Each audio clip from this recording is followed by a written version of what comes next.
నమస్తే అండి. వైష్ణవి కథలకి స్వాగతం. ఇవాళ మనం వినబోయే కథ పేరు యండమూరి వీరేంద్రనాథ్ గారు రచించిన అష్టావక్ర 14వ భాగం. ఇక కథలోకి వెళ్ళిపోతే సిద్ధార్థ మాట్లాడలేదు. అంతలో రాకేష్ ఏదో స్ఫురించినట్టు ఇంకో 4-5 గంటల్లో మోకాలు వరకు వ్యాపిస్తుంది, అప్పుడు నేను నడవగలనా అని అడిగాడు. రాకేష్, అందుకే కదూ ఈ అర్ధరాత్రి బయలుదేరుతుందామన్నావు. నా కోసం నువ్వు ఈ చలిలో.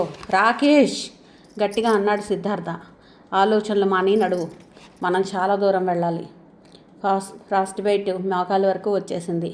ఆ కాలు పనిచేయటం మానేసింది. మోకాల దగ్గర జాయింట్ తోటకూర కాడలా వెళ్ళటం ప్రారంభించింది. మంచులో కూర్చుండిపోయాడు. అయిపోయింది సిద్ధార్థ, ఇక నువ్వు వెళ్ళు, గుడ్ బై. చేతుల్లో మొహం దాచుకుంటూ అన్నాడు సిద్ధార్థ. ఆగి రాకేష్ వైపు చూశాడు, మాట్లాడలేదు. సంచి సర్దుకొని వంగాడు. ఆలస్యం చేయకుండా యుద్ధరంగంలో గాయపడిన సైనికుణ్ణి మరొక సైనికుడు ఎత్తుకుంటున్నట్టు భుజం వెనక్గా వేసుకుని లేచాడు.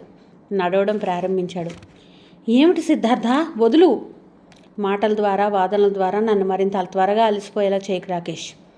మంచులో బలంగా అడుగు తీసి అడుగు వేస్తూ క్లుప్తంగా అన్నాడు సిద్ధార్థ.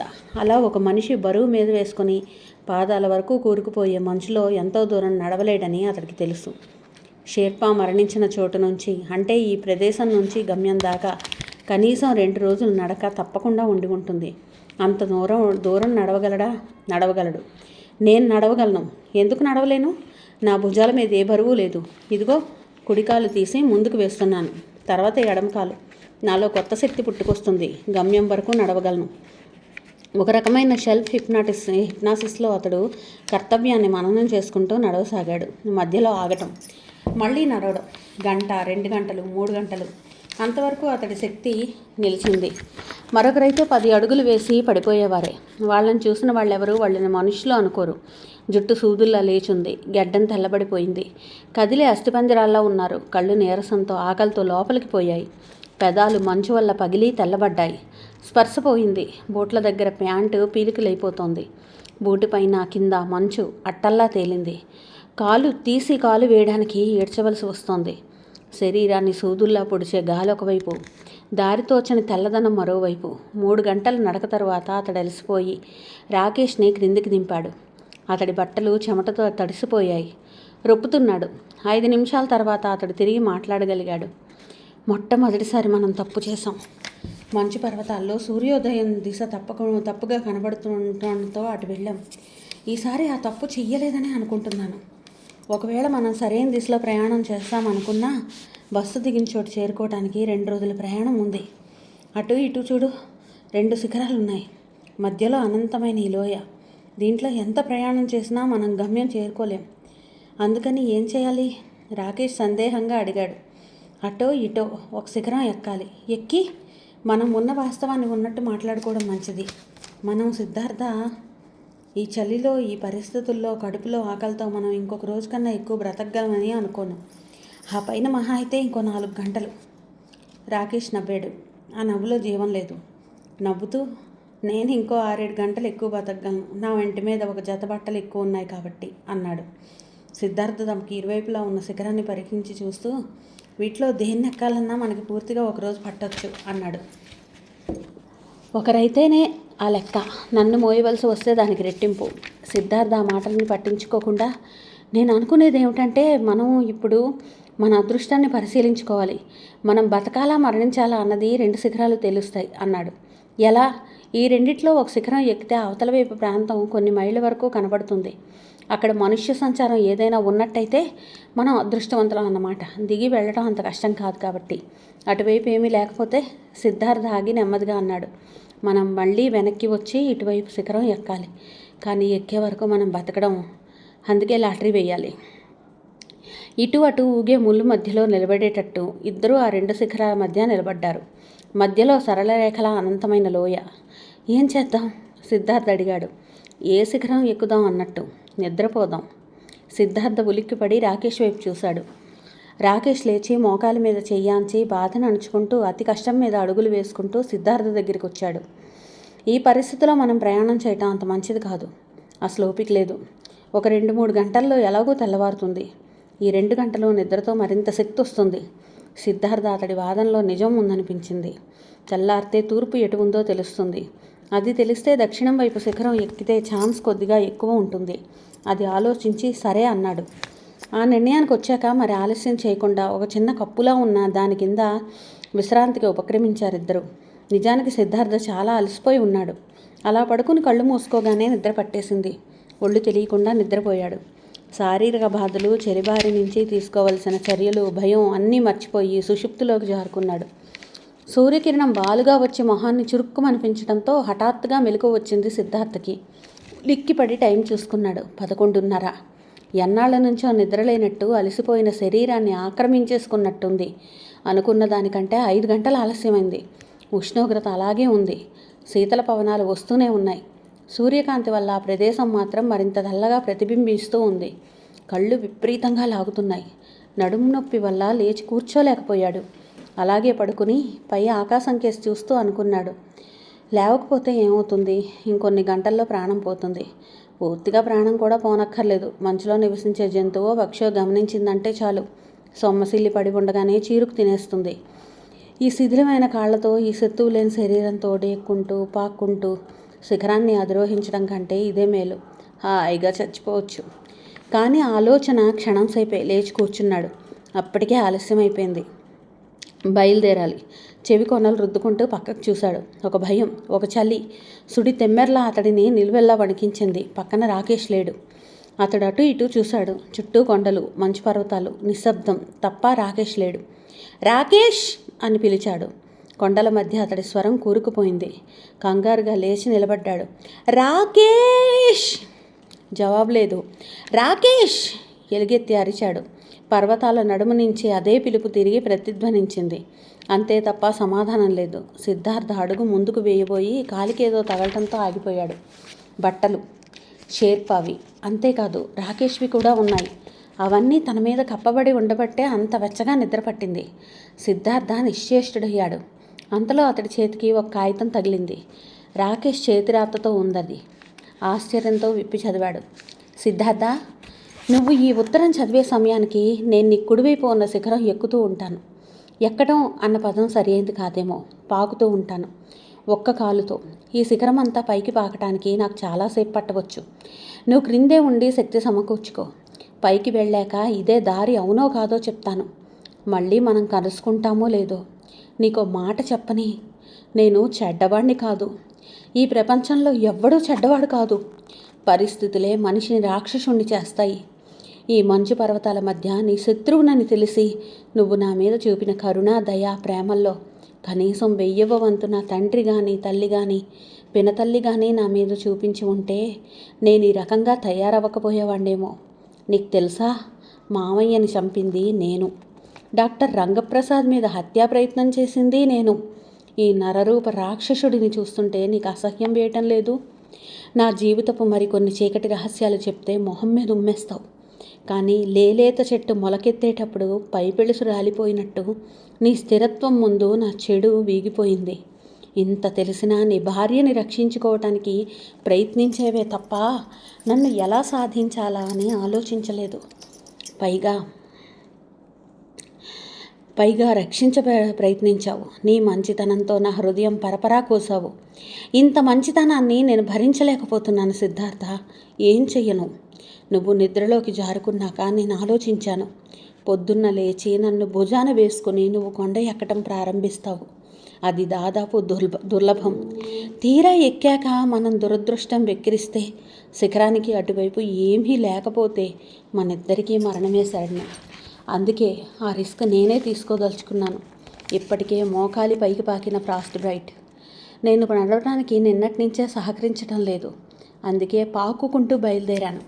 ఈ శరీరం మంచు మీద మరింత రాపిడి పొందితే మాంసం మరింత తొందరగా చచ్చుపడిపోతుందని నాకు తెలుసు. కానీ నా మనసే కుత్సితమైనది. దాని చుట్టూ ఉన్న మాంసం కుళ్ళిపోతే మాత్రం నష్టమేముంది? బయలుదేరే ముందు మరో ఆలోచన వచ్చింది. నా ఒంటి మీద ఇన్ని బట్టలు ఎందుకు? నావి కూడా నీకే ఇచ్చేస్తే? ఉత్సోక్ సభ్యులు మరణించేటప్పుడు దిగంబరంగా ఉండాలని రాసిపెట్టుందేమో. నాకు కూడా ఇంత మంచి ఆలోచన వచ్చినందుకు నన్ను నేనే అభినందించుకున్నాను. షేర్పా బట్టలతో పాటు వాటిపైన నావి కూడా వేసుకో సిద్ధార్థ. నా బట్టల వల్ల నువ్వు మరో 4 గంటలు ఎక్కువ బతకగలిగితే అంతకన్నా కావాల్సిందేముంది? నగ్నంగా కొండపైకి డేకుతున్న ఈ దిగంబరుణ్ణి చూసి నిర్మానుష్యమైన ఈ మంచు పర్వతాల మీద నవ్వేదెవరు? పోతే చలి నన్ను చంపుతుందంటావా? చంపదు సిద్ధార్థ. ఏ శక్తి నన్ను నీ భుజాల మీద వేసుకుని నడిపించిందో అదే శక్తి నన్ను ముందుకు నడుపుతుంది. నేను జీవితంలో చేస్తున్న మొదటి మంచి పని ఇది. నీకు సహాయపడటం కోసం కనీసం శిఖరాగ్రం చేరే వరకన్నా నేను బ్రతుకుతాను. శిఖరాగ్రం చేరాక పిస్తోలు పేలుస్తాను. ఈ పిస్తోలు నిన్ను చంపటం కోసం ఉత్సోక్ నాకు ఇచ్చింది. ఈ విధంగా ఉపయోగపడుతుంది. నేను పిస్తోలు ఒకసారి పేలిస్తే ఇటువైపే నాగరిక ప్రపంచం ఉందన్నమాట. నువ్వు రావచ్చు. లేక పిస్తోల్ చప్పుడు 3 సార్లు వినపడితే నువ్వు ఇటు రానక్కర్లేదు. అటువైపు శిఖరం ఎక్కి నీ అదృష్టం పరీక్షించుకో. మరో ముఖ్యమైన సంగతి, అష్టావక్రుడి జననం గురించిన కొన్ని వివరాలతో మరో కాగితం నా బట్టల జేబులో ఉంది. తీసుకో, త్వరపడు. వీలైనంత త్వరగా నేను పాకటానికి ప్రయత్నిస్తాను. నువ్వు మాత్రం ఇటు రావడానికి, నన్ను రక్షించడానికి ప్రయత్నించకు. నన్ను మోసం చేస్తూ ఈ శిఖరం ఎక్కడం దాదాపు అసాధ్యం. కొంచెం ఆలస్యమైనా ఇదే మంచి పద్ధతి. పిస్తోలు ఒకేసారి పేలి నువ్వు ఇటువైపు వస్తే అప్పటి వరకు ఈ శిఖరం మీద మరో 6 గంటలు నీ రాక కోసం ఎదురు చూస్తూ నేను బ్రతికి ఉంటే సరే. లేకపోతే మాత్రం మిత్రమా, ఇదే ఆఖరి వీడ్కోలు. చివరగా ఒక్క కోరికే, నీకు నీ కుటుంబానికి నేను చేసిన ద్రోహానికి నన్ను క్షమించు. మరొక్క విషయం సిద్ధార్థ, ఈ విషయాలేవి కేదార్ గౌరికి చెప్పకు. నేను మరణించానని మాత్రం చెప్పు. ఈ ప్రపంచంలో కనీసం నా కోసం ఒక కన్నీటి చుక్క విడిచిందంటే అంతకన్నా ఆత్మసంతృప్తి నాకు మరొకటేముంటుంది? ఆ ఒక్కటైనా నాకు దక్కని. ఈ ప్రపంచంలో కనీసం ఒక్కరైనా నేను మంచివాడిననే ఉద్దేశంతో ఉండని. నవ్వొస్తోంది నాకు. ప్రపంచాన్ని ఏలుదామనుకున్నవాడు ఎంత చిన్న చివరి కోరికతో మరణించవలసి వస్తుందో చూడు. మిత్రమా, తూర్పు బాగా వెళ్తురై నన్ను రమ్మని పిలుస్తోంది. బతికి ఉంటే మళ్ళీ కలుసుకుందాం, లేకపోతే సెలవు. రాకేష్. వణికే వేళ్లతో చెమర్చిన కళ్ళతో ఎదురుగా ఉన్న ఎత్తైన శిఖరం వైపు చూశాడు సిద్ధార్థ. రాకేష్ చేసిన త్యాగంలా ఎదిగిపోయి ఉంది ఆ కొండ. అతడు ఎంత దుర్మార్గుడన్నా కానీ ఈ క్షణం చేసింది మాత్రం మానవ మాత్రుడు కలలో కూడా ఊహించలేనిది. ఎంత దూరం ఆలోచించాడు అతడు. నిజమే, అతడిని భుజాన వేసుకుని ఈ శిఖరం ఎక్కలేకపోయి ఉండేవాడు. అయితే మాత్రం బట్టలు కూడా త్యాగం చేసి తనను బ్రతికించాడు. కుళ్ళిపోతున్న కాలితో, శుష్కించిపోతున్న శరీరంతో గమ్యం వెతుక్కుంటూ సాగిపోతున్నాడు. తనకి దారి చూపించడం కోసం బతుకు బలిపెట్టుకుంటున్నాడు. అయినా సరే చస్తే ఇద్దరూ చావాలి. ఏ మాత్రం వీలున్నా అతడిని బతికించి తీరాలి. ఒకవేళ అటే గాని ప్రపంచం ఉంటే తన భుజాల మీద వేసుకుని పరిగెత్తాలి. ఈ ఆలోచనలతో సిద్ధార్థ ఆయత్తమయ్యాడు. అంతలో వినిపించింది పిస్తోల్ చప్పుడు. సిద్ధార్థ ఆనందంతో క్షణం పాటు అచేతనుడయ్యాడు. ఒక్కసారిగా మొహం విప్పారింది. అన్ని శక్తులు కూడగట్టుకున్నాడు. రాకేష్ 14 గంటలు ప్రయాణం చేసింది తను 6 గంటల్లో కవర్ చేయగలడు. అప్పటి వరకు తమ ఇద్దరి ప్రాణాలు పోకుండా ఉంటే, నిస్త్రాణతో తను పడిపోకుండా ఉంటే దిగటం ఎంతసేపు? రాకేష్తో సహా దిగిపోగలడు. దిగిపో. మళ్ళీ పిస్తోలు పేలిన శబ్దం. సిద్ధార్థ షాక్ కొట్టినట్టు నిలబడిపోయాడు. అది కలో నిజమో సరిగ్గా విన్నాడో లేదో అర్థం కాలేదు. కలే అయితే ఎంత బాగున్నాం. అది ఇంకా దేని తాలూకో శబ్దమో అయి ఉంటుంది. అంతే. అతడు అలా అనుకుంటూ ఉండగా మరోసారి పిస్తోలు పేలిన ధ్వని వినిపడింది. తర్వాత గాఢమైన నిశ్శబ్దం. కారు స్పీడ్గా వెళుతోంది. ఇక ఈ సస్పెన్స్ భరించలేనట్టు అగర్వాల్ రంగప్రసాద్ వైపు తిరిగి, మనం ఎక్కడికి వెళుతున్నాం అని అడిగాడు. క్షమించండి, మీరు అనుకున్నట్టు నేను సిబిఐ ఆఫీసర్ని కాను, మామూలు డాక్టర్నే అన్నాడు రంగప్రసాద్. అగర్వాల్ ఉలిక్కిపడి రంగప్రసాద్ వైపు చూశాడు. మీరు నన్ను క్షమించాలి. ఒక గొప్ప రహస్యాన్ని బయటకు లేవటానికి ఈ విధంగా నాటకం ఆడవలసి వచ్చింది అంటూ కృష్ణాపురంలో వికృత శిశువులు పుట్టడం, తాము పరిశోధన చేయడం అంతా చెప్పాడు. చివరికి నివేదిత ఆడిన నాటకం గురించి కూడా చెప్పాడు. వింటుంటే అగర్వాల్ మొహం జేవురించింది. ఆ కోపం చూస్తూ ఉంటే అప్పటికప్పుడే పోలీసులకు ఫిర్యాదు చేసి తనను అరెస్టు చేయిస్తాడేమో అనుకున్నాడు. కానీ పూర్తిగా విని అతడు భారంగా నిశ్వసించాడు. అగర్వాల్ గొప్ప వ్యాపారవేత్త. అతడి బలహీనతలు అతనికి ఉండొచ్చుగాక, కానీ క్లుప్తంగా చెప్పిన విషయాన్ని సరిగ్గా అర్థం చేసుకున్నాడు. అంతా వింటున్న కొద్దీ అతని మొహంలో రకరకాల భావాలు కదలాడాయి. అంతా విని నమ్మలేనట్టు, ఎక్కడో బొంబాయిలో 2 సంవత్సరాల క్రితం నా భార్యకి పుట్టిన వికృత శిశువుకి ఇక్కడ కృష్ణాపురంలో పుట్టిన 7 శిశువులకి సంబంధం ఉంటుందని నేను అనుకోను. ఎందుకంటే ఈ మధ్యకాలంలో కూడా దేశంలో అక్కడక్కడ వికృత శిశువులు పుట్టారు కదా అన్నాడు. వాళ్లతో కూడా ఎస్ఎస్ఏకి సంబంధం ఉండి ఉండవచ్చుగా అన్నాడు రంగప్రసాద్. అన్నాడే కానీ తన వాదనలో అంత బలం లేదన్న సంగతి అతడికే అర్థమవుతోంది. అంతలో అగర్వాల్, లేదు, ఆ విషయం నేను నిర్ధారణగా చెప్పగలను అన్నాడు. ఎలా? నేను ఆ కార్యాలయానికి అతి రహస్యంగా వెళ్ళిన మాట నిజమే. రహస్యం అంటే ప్రభుత్వం, చట్టం ఇలాంటి వాటికి భయపడి కాదు. ఇలాంటి విషయాలు అందరికీ తెలియడం ఇష్టం లేక. ఆ మాటకొస్తే స్పెర్మ్ స్పెల్లింగ్ ఏజెన్సీ మరీ అంత రహస్యంగా నడుస్తున్న సంస్థ ఏమీ కాదు. హై క్లాస్ సొసైటీలో దాని గురించి మాట్లాడుకుంటూనే ఉంటారు. ఇప్పుడు వీధి వీధికి బ్యూటీ పార్లర్లు ఎలా వెలిసాయో కొంతకాలానికి నగరానికి ఒక ఎస్ఎస్ఏ వెలిసినా ఆశ్చర్యపోనక్కర్లేదు. అంతమంది గొడ్రాళ్ళు కానీ వంధ్యత్వం ఉన్న మగవాళ్ళు కానీ ఉన్నారని అంటారా? అగర్వాల్ నవ్వాడు. ఆ నవ్వులో జీవం లేదు. అందరూ మాలా నిజంగా అవసరం ఉన్న దంపతులే అయి ఉండని అవసరం లేదు డాక్టర్. కేవలం ఫ్యాషన్ కోసం ఒక గొప్పవాడి పిల్లాడిని కనడం సర్వసాధారణం అయిపోతుంది అని ఎందుకు అనుకోరు? మై గాడ్ అనుకున్నాడు రంగప్రసాద్ మనసులో. అతడి మనసులో భావాల్ని గుర్తించినట్టు అగర్వాల్ తన అభిప్రాయాల్ని మరింత సహేతుకంగా వివరించాడు. ఇందులో విచిత్రం ఏమీ లేదు ప్రసాద్. 50 ఏళ్ల నుంచి మనిషి ప్రవృత్తిలో వస్తున్న పరిణామాన్ని గుర్తిస్తే ఇది వింతగా కనబడదు. 50 ఏళ్ల క్రితం అంటే 1950 ప్రాంతాల్లో పెళ్లి కాని అమ్మాయిలు పరపురుషుడి వంక చూడడానికే భయపడేవారట. 25 ఏళ్ల క్రితం అంటే 1985 ప్రాంతాల్లో కాలేజీ స్టూడెంట్స్ తమ పుస్తకాల మధ్య సినిమా యాక్టర్ల ఫోటోలు పెట్టుకుని ముద్దు పెట్టుకునేవారట. అటువంటప్పుడు ప్రస్తుత పరిస్థితుల్లో వెరితలలు వేసిన తన అభిమానానికి గుర్తుగా ఒక కోటీశ్వరుని భార్య తన అభిమాన నటుడితో, క్రికెట్ ఆటగాడితో అంశని తన ద్వారా రూపొందించాలనుకుంటే అందులో విచిత్రం ఏమీ లేదు. అంతవరకు ఎందుకు? ప్రస్తుతం హిందీలో రాజ్యం ఏలుతున్న రోమన్ కపూర్ తన శమన్ని 15 లక్షలకి అమ్మానని ఒక పార్టీలో నాకు స్వయంగా చెప్పాడు. రంగప్రసాద్ ఇక వినలేనట్టు కళ్ళు మూసుకుని తన కారు సీటు మీదకు వాల్చాడు.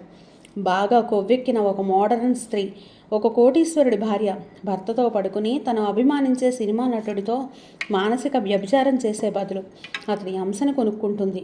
తన కోరికని ఆ విధంగా తీర్చుకుంటుంది. ఎస్ఎస్ఏ రహస్యంగా చేస్తున్నది ఈ పనే.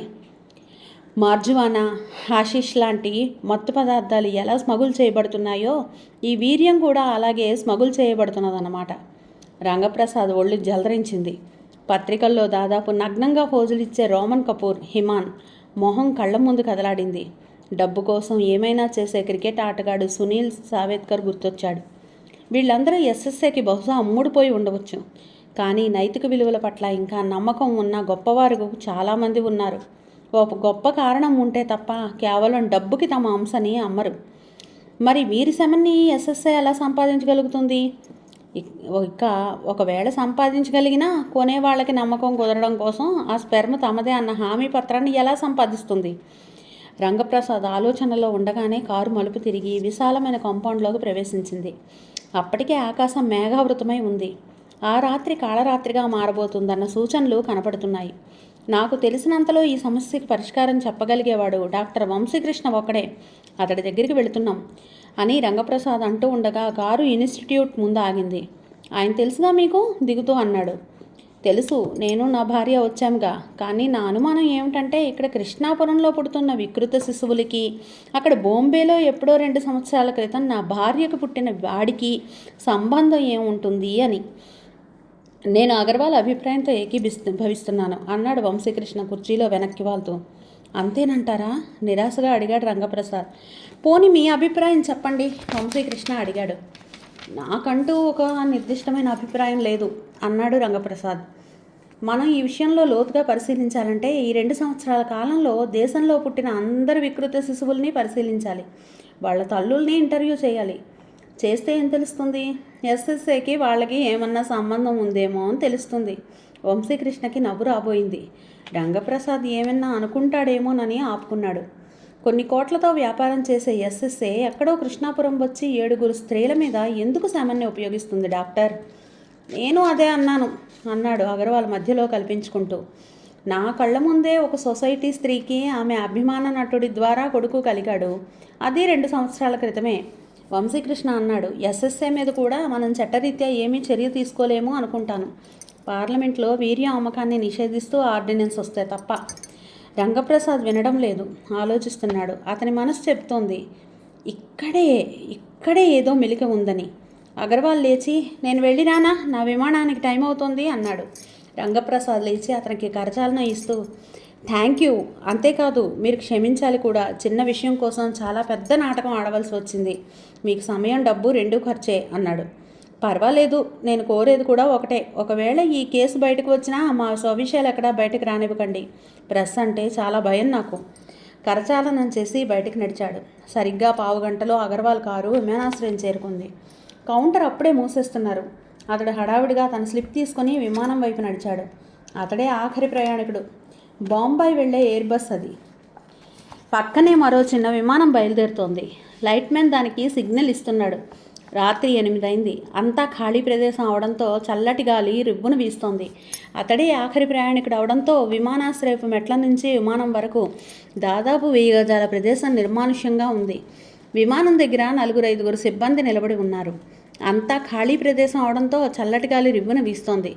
రన్వే మీద లైట్లు వరుసగా కనిపిస్తున్నాయి. సన్నటి తుంపర మొదలైంది. అప్పటి వరకు ఒకే దిక్కుగా వీస్తున్న గాలి సుడిగా మారటంతో ఎగురుతున్న దుమ్ము మొహానికి తగలకుండా బ్రీఫ్ కేసు అడ్డు పెట్టుకున్నాడు అగర్వాల్. గాలి ఉధృతం మరింత హెచ్చు కావడంతో అలాగే నడవసాగాడు. విమానం తాలూకా ప్రొఫెల్లర్ శబ్దం చెవులని బద్దలు కొడుతోంది. అదే సమయానికి కదులుతున్న విమానానికి సిగ్నల్ ఇస్తున్న మనిషి అకస్మాత్తుగా ఆ విమానం గమనంలో ఏదో మార్పు గమనించాడు. డెడ్లైన్ దాటి ముందుకు దూసుకువచ్చింది అది. మొహం చిట్లించి చూశాడు. దూరంగా ఎక్కడో ఉరిమింది. ఆ శబ్దానికి అన్నట్టు విమానం రెక్కల దగ్గరుండే లైట్లు ఆరిపోయాయి. అగర్వాల్ని ఒక గాలి కెరటం పక్కకు తోసింది. చెవుల నిండా హోరు, కళ్ళు కనిపించడం లేదు. గాలి పంతం పట్టినట్టు అతడి చుట్టూ తిరుగుతూ ఉంది. దిగుతున్న మరో విమానపు లైట్ కళ్ళల్లోకి కొట్టింది. కదిలే చిన్న విమానం మరింత దగ్గరైంది. ముందు గమనించింది ఎయిర్ బస్ సిబ్బందిలో ఒకడు. హే ఇటు అని అరిచాడు. గాలిలో ఆ మాటలు తొందరగా అన్నట్టు పిలిచాయి. ప్రొఫెల్లర్ శబ్దం మరింత దగ్గరైంది. గాలి ఉద్ధృతమై వర్షపు చినుకులు మొదలయ్యాయి. మరో 4 అడుగులు వేశాడు. అతడి నోటి వెంట ఆర్తనాదం కూడా రాలేదు. భుజం మొదట గాలిలోకి ఎగిరిపోయింది. తర్వాత శిరస్సు ఛిద్రమై ఖండఖండాలుగా పైకి లేచింది. నడుము మాంసపు ముద్దలా క్రిందికి జారిపోయింది. తప్పు పైలట్దా అగర్వాల్దా అని సాక్ష్యం చెప్పవలసిన లైట్మెన్ అంత రక్తాన్ని చూసి స్పృహ తప్పి పడిపోయాడు. చిన్న విమానపు పైలట్కి ఉస్సోకి ఇచ్చిన ఆజ్ఞ అది, లేక పంచభూతముల్లో ఒకటైన వాయువుకు క్షుద్రగణాధిపతి కాశ్మోరా ఇచ్చిన సూచన? ప్రియమైన ఉస్సోక్ సభ్యులారా, మహాదష్టకంఠం ఆ హాల్లో ప్రతిధ్వనించింది. ఏ రోజు కోసమైతే ఉస్సోక్లో ప్రతి సభ్యుడు కలలు కన్నాడో ఆ క్షణం ఆసన్నమైంది. అష్టావక్రుడు ఆవిర్భవించిపోతున్నాడు. కాశ్మోరా అంశలో కుట్టి సైతాను ఈ ప్రపంచాన్ని ఏలడానికి వస్తున్నాడు. ఈరోజే, ఈ రాత్రే. ఆ రాత్రి 12ంటికి. సభలో హర్షధ్వానాలు రేగాయి. మనం ఇంతకాలం నమ్మకంగా చేసిన సేవలకి ప్రతిఫలంగా సాతాను మనకి అద్భుత శక్తుల్ని ప్రసాదిస్తాడు. తనను నమ్మిన వారిని, దేవుడిని పూజించే వారిని ఊచకోతకొస్తాడు. మన బంగారు భవిష్యత్ వాస్తవం అయ్యే రోజు వచ్చింది. అతడు ఆగి నెమ్మదిగా అన్నాడు. ఇంకా 4 గంటలే. ఈ లోపులో కొన్ని పనులు చెయ్యాలి. వాటి గురించి అవతార్ బాబా చెప్తాడు. అవతార్ బాబా రంజిత్ వైపు కూర్చుని ఉండమన్నట్టు చూసి తన స్టేజ్ మీదకు వెళ్ళాడు. అతడప్పుడు తన మామూలు దుస్తుల్లో కాకుండా బాబా వేషంలో ఉండబట్టి షాడో అతని గుర్తుపట్టలేకపోయాడు. గుర్తుపట్టి ఉంటే అతడు కూడా దిగ్భ్రమలో మునిగిపోయి ఉండేవాడే. ఈ లోపల రంజిత్ వెనక వరుసలో కూర్చుని ఉన్న షాడోను చూసింది.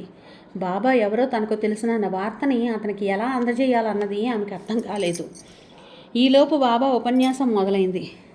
మిత్రులారా, కాశ్మోరా ఇచ్చిన సూచనలని తూచా తప్పకుండా మనం అనుసరిస్తూ ఉండటం వల్ల సంతుష్టుడైన గణాధి దేవత మనకి తన అంశ అయిన అష్టావక్రుణ్ణి మరో 4 గంటల్లో ప్రసాదించబోతున్నాడు. సింహళ ప్రధానిని చంపడంలో మన ఉస్సోక్ సభ్యులు 2 చనిపోయారు. వారిని తిరిగి బ్రతికించటం కోసం అష్టావక్రుణ్ణి వేడుకున్నది ఉస్సోక్ సంస్థ. మన విన్నపాలకి కాశ్మోరా అంగీకారం లభించింది. సభలో మళ్ళీ చప్పట్లు. బాబా కొనసాగించాడు. నేను రాష్ట్రపు ఆస్థాన యోగిగా నియమించబడిన సంగతి మీకు తెలుసు. భారతదేశం నుంచి ఆంధ్ర రాష్ట్రం విడిపోతే దానికి ఉజ్వల భవిష్యత్తు ఉంటుందని నేను ముఖ్యమంత్రికి చెప్పాను. దాని ఫలితం మీరు చూస్తూనే ఉన్నారు. సభ ముందు వరుసలో కూర్చున్న రంజిత, చివరిలో కూర్చున్న షాడో ఇద్దరూ దిగ్భ్రాంతితో చూస్తూ ఉండిపోయారు. భారతదేశపు సర్వ సైన్యాధికారి కడుపులో అల్సర్తో నా దగ్గరికి వచ్చిన సంగతి మీకు తెలుసు. అది నయం చేసినందుకు ఆయన మనకు కృతజ్ఞుడై ఉన్నాడు. అవసరం అయినప్పుడు కొంత సైన్యం మనకు సాయపడుతుంది. రంజిత నిర్వీణురాలైంది. సింహళ ప్రధానిని హత్య చేయించింది ఉస్సోక్ అన్నమాట. ఆ కారణంగానే అంతర్జాతీయ పరిస్థితులు తారుమారయ్యాయి. దేశం అపఖ్యాతి పాలైంది. దీనికి తోడు ముఖ్యమంత్రి సైన్యంలో చీలిక సాయంతో రాష్ట్రాన్ని స్వతంత్ర ప్రపత్తి గల దేశంగా ప్రకటన చేయగానే అంతర్యుద్ధం మొదలవుతుంది. అమెరికానో చైనానో రాష్ట్రపు నడిబొడ్డులో తన విమానాల్ని దింపుతుంది. షాడో కూడా సరిగ్గా ఇదే ఆలోచిస్తున్నాడు. సింహళపు ప్రధానికి కాశ్మోరాకి వ్యతిరేకత ఉందని, అందువల్ల అష్టావక్రుడి జననానికి ముందే ఆ ప్రధానిని చంపేయాలని అనగానే ఇద్దరు ఉస్సోక్ సభ్యులు నడి వీధిలో అతడిని కాల్చేశారు.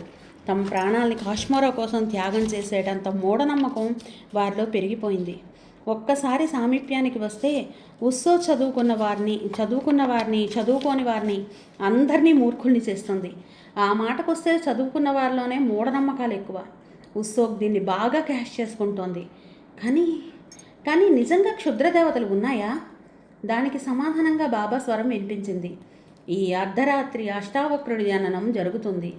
సరిగ్గా అదే సమయానికి అక్కడ ఉండి తంతు నిర్వహించేవాడు అష్టావక్రుడికి కుడి భుజం అవుతాడని బిస్తాలో మనకి దొరికిన తాళపత్ర గ్రంథంలో రాసి ఉంది. కాబట్టి మహాదష్ట ఆ సమయానికి అక్కడికి చేరుకుంటాడు. సిద్ధార్థ హిమాలయాల్లో మరణించాడు. కేదారగౌరి ప్రసవంలో మరణిస్తుంది. అష్టావక్రుణ్ణి మహాదష్ట ఇక్కడికి తీసుకొస్తాడు. ఉస్సోక్ ప్రాపకంలో భవిష్యత్ రారాజు పెరిగి పెద్దవాడవుతాడు. ఇది ఈ రాత్రి జరగవలసిన కార్యక్రమం. సిద్ధార్థ మరణవార్త విని షాడో అప్రతిభుడయ్యాడు. కళ్ళు ఆర్ద్రమయ్యాయి. ఇదంతా నిజంగా క్షుద్రశక్తులు ఉన్న పక్షంలో తన చెల్లిని కూడా మరణిస్తుంది. ఈ విషవలయం నుంచి తప్పించుకుని అక్కడికి వెళ్ళడం ఎలా? వెళ్ళినా ఏం చేయగలడు తను? మహాదష్ట వెనుకే నడిచి బయటపడగలిగితే ద్వారం దగ్గర ఎవరన్నా పసిగడతారా? ఆలోచనలతో సమయం వృధా చేస్తే లాభం లేదు. అతడు లేచాడు. అంతలో ఒక వ్యక్తి హడావిడిగా ప్రవేశించాడు. ఆయాసంతో అతడు రొప్పుతున్నాడు. అతడి మొహం ఆనందంతో ప్రజ్వరిల్లుతూ ఉంది. అతడెవరో షాడోకు తెలుసు. ప్రొఫెసర్ పుట్టన్న. అతడు రాగానే బాబా కాళ్ళకి స్పృశించాడు. కృతజ్ఞతలు బాబా, నా అభీష్టం నెరవేరింది. బాబా చిరునవ్వుతో ఏం జరిగింది అని అడిగాడు. ఈ రాత్రికే అష్టావక్రుడు కేదారి గౌరును కొడుకును పుట్టబోతున్నాడని జనం మధ్య మీరు సాయంత్రం వదిలిన వార్త దావానలం అయ్యి రాత్రికల్లా ఊరంతా వ్యాపించింది. జనం రెచ్చిపోయారు. కాగడాలతో సరిగ్గా గంట క్రితమే డాక్టర్ రంగప్రసాద్ నర్సింగ్ హోమ్ని చుట్టుముట్టారు. అడ్డొచ్చిన నర్సుని, కాంపౌండర్ని చంపేశారు. ఇల్లు తగలబెట్టారు. ఫర్నిచర్ ధ్వంసం చేశారు. బాబా అదే చిరునవ్వుతో గుడ్, మరి కేదార గౌరిని అని అడిగాడు. పుట్టన్న జవాబు చెప్తున్నాడు. వింటున్న షాడో పిడికిళ్ళు బిగుసుకున్నాయి. అసలు ఆ సంఘటనే అనూహ్యంగా జరిగిపోయింది. అప్పుడే కేదార గౌరికి మాగన్నుగా నిద్రపడుతూ ఉంది. బయట కలకలం వినిపించింది. కళ్ళు విప్పి కిటికీలోంచి బయటకు చూసిందామె. ఒళ్ళు అప్రయత్నంగా జలధరించింది. జనం, నేల ఈనట్టినట్టు జనం దీపాలతో, కర్రలతో, కాగడాలతో ప్రవాహంలో వస్తున్నారు. కొందరు బాబాకి జై అంటున్నారు. ఎవరో ఆంజనేయ స్వామి దండకం గట్టిగా చదువుతున్నారు. కొందరు పూనకం వచ్చినట్టుగా ఊగుతున్నారు. ఆమెకి ముందు అర్థం కాలేదు. లేచి బయటకు వచ్చింది. చీకట్లో జనానికి ఆమె కనబడలేదు. కానీ కాంపౌండర్ మాటలు ఆమెకు చెవికి వినపడ్డాయి అస్పష్టంగా. వాళ్ళని అడ్డుకోవడానికి ప్రయత్నిస్తూ అతడేదో అంటున్నాడు. వీల్లేదంటున్నాడు. వాళ్ళల్లో ఒకడు అష్టావక్రుడు పుట్టడానికి వీల్లేదు. అప్పటికీ ఆమెకి విషయం పూర్తిగా అర్థమైంది. మరేం చెయ్యాలట? కాంపౌండర్ అడుగుతున్నాడు. ఆవిడను మాకు అప్పగించాలి.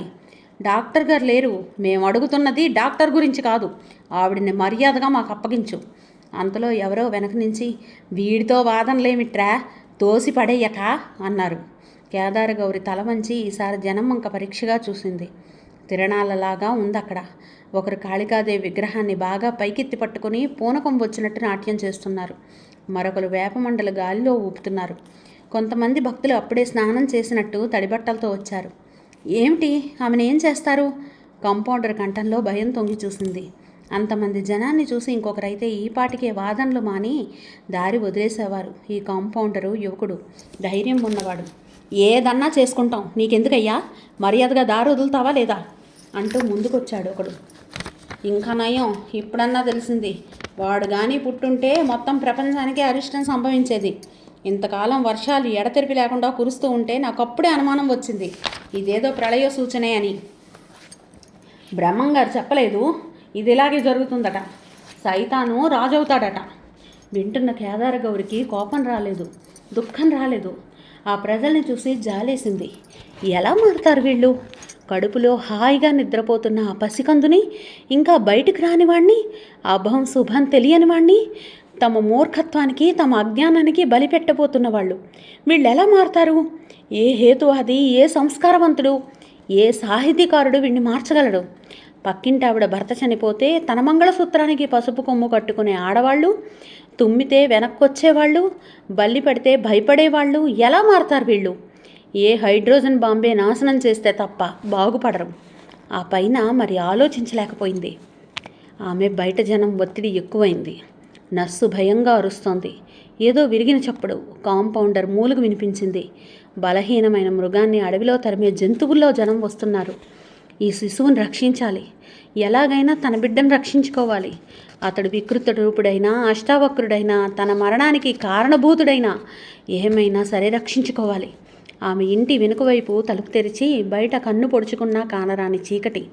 1-2 చినుకులు పడుతున్నాయి. ఆకాశం నిండా దట్టంగా మబ్బులు పట్టి ఉన్నాయి. ఆమె చీకట్లోకి నడిచింది.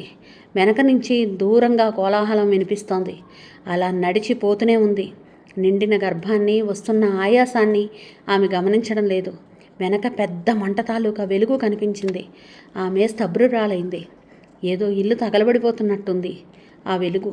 ఆమెకి ఒక్క క్షణం కాళ్ళు ముందుకు సాగలేదు.